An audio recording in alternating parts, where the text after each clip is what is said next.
Hey, what's up guys? So I was receiving a lot of comments that my Galaxy Watch or Gear S3 stucks a lot, it lags a lot, or it has slowed over time.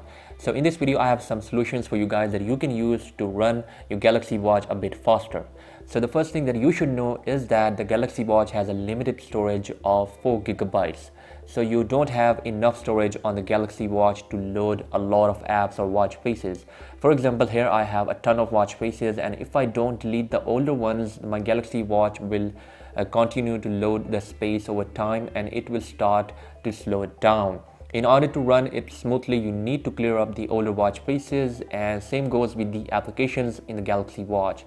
For example, you don't use a lot of apps on your watch, just delete the useless apps that you don't use.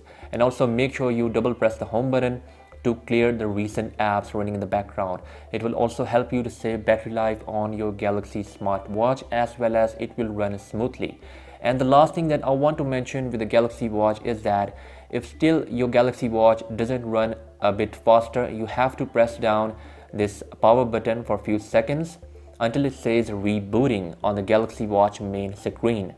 So I have now pressed the home button for quite time. Here you can see it now says rebooting. So what it will do is that it will clear the cache of your Galaxy Watch.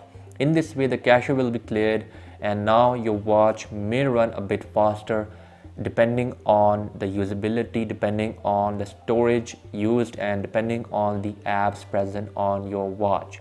So you can try all these things to check if your Galaxy Watch or Gear S3 runs a bit faster or not. And guys, now the watch has started and it will take some time to fully load all the apps and watch faces in the background.